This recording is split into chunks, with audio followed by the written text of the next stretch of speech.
Alright, not done one of these in a while. I was going over Dragon Magazine 15, and I was doing something for my Stonehell game. It all just kind of rhymed together. Pit traps. Why are they always 10 foot deep? So I like Dragonslayer for pit traps. It is a D8, and here lately I've been making my players roll the random stuff. So if I fall into a random pit trap, I have them roll the pit trap, then I have them roll the damage. It's my inner sadist, and it kind of puts their own fate in their hand, and everybody loves to roll dice. So, so in Dragonslayer, 1 through 4, 10 foot deep, 5, 6, 10 foot deep with spikes, and it's just an extra D6 damage for the spikes, as opposed to some classic TSR modules, which you rolled D6 spikes, and it was either that many D4 or that many D6 damage, plus poison, depending upon the dungeon you were in. 7, 20 foot deep and spikes and locked shut. So 3D6 and you're locked in. And then on the 8, 20 foot deep with spikes and yellow mold. So you get 3D6 damage and save or die. In specific modules, these are generic ones, like the different areas like Highfell or Barrel Modes, he had Dragonslayer or Gillespie added in bottomless pits or moon wells, where you just keep falling. 30d6 damage for the moon well, where you fall 300 feet from the air, and the bottomless pit, where you just keep falling. That inspired me to custom design random pit traps for Stonehell, which were more chaos in view. So I'm going to use a D8.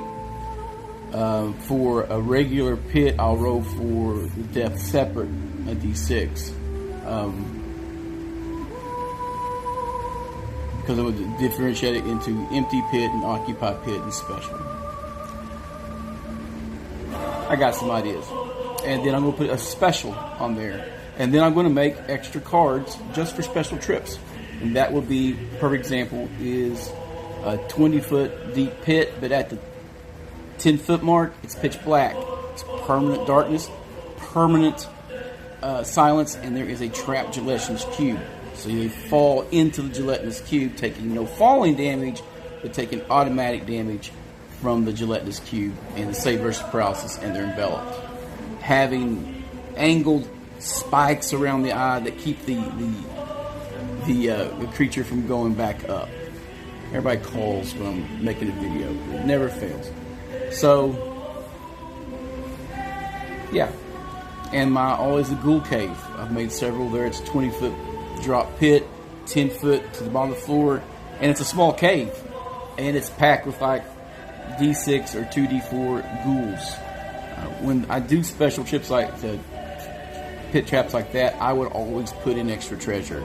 So you roll treasure, put treasure in, or just assign treasure that will help him overcome a bigger problem later in the module. Now, this random pits for this particular dragon is a bunch of D100s. People love D100s from AD&D. 0-1 to 60, empty, so you just roll depth, right? Occupied, teleporting, and bottomless. So ye old bottomless pit, 99 and 00, you fall forever. Ah!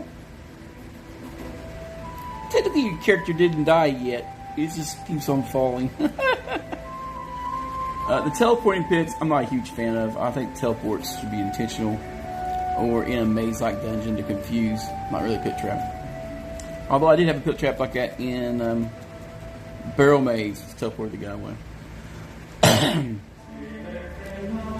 And the specials and monsters in here are usually jellies, oozes, and olds, or tied down pictures.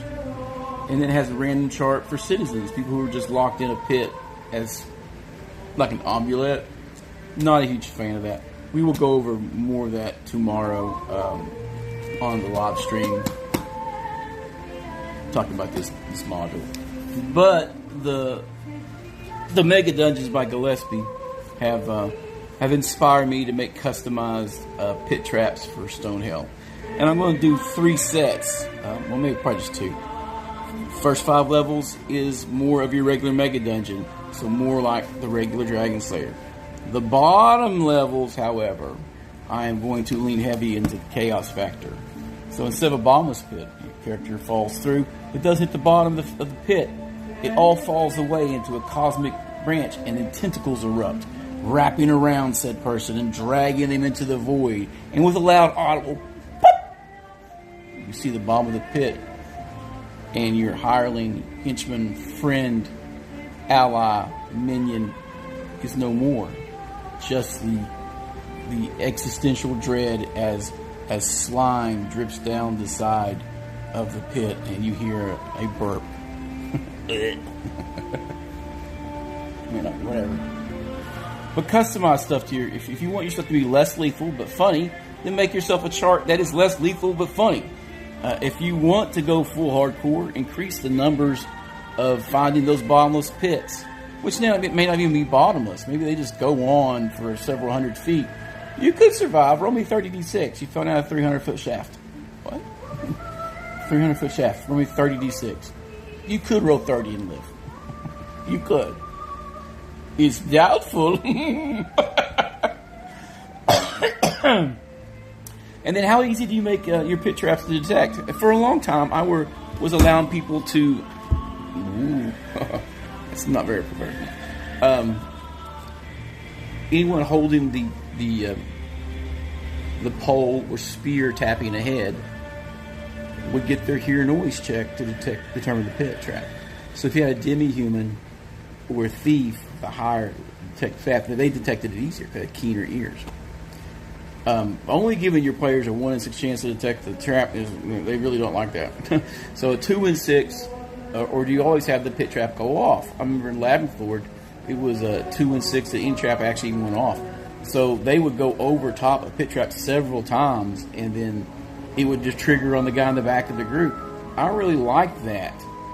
That really made it very hard to see. It wasn't just the guy in front or the pack of dogs in front that always fell in the pit trap. It could be the wizard in the back. It was, 2 in 6. Sorry about your luck. I'm thinking about kicking that up to like a 1 in 8 or something for a couple of them that are thicker to detect. So they'd be harder to detect, but less likely to go off. But when they went off, they would be a total surprise. I know people who do the 10-foot pole, automatic detection. I do a high percentile row or a high D6 row. I always liked using the hear noise. That was a 2 in 6 to detect the pit trap by just taking precautions. And if you had a thief, they had upwards of 5 in 6. So the thief was really good at doing it. But that meant putting the thief up front, which they don't like. Or at least in the second rank, tapping through the front rank with a 10-foot pole. I got a lot of characters who don't do... I got a whole group that doesn't do 10-foot poles. Because they have to walk along without a weapon in their hand or a shield, and they won't. They'd rather take the chance for a pit trap than to be caught in a surprise round with no weapon in hand, and no shield. So, I'm not using all shields shall be splintered this time around. I don't know how that would really tilt Dragonslayer more in the favor of the players versus other additions, because it is pretty centric in the lower levels, except for the saving throws are way harder. But pit traps, the most basic dungeon trap, is easily the most customizable pit trap to your style of running a game. You can make it goofy, debilitating, or deadly. I go for fate is in your hands. Drop me some D6.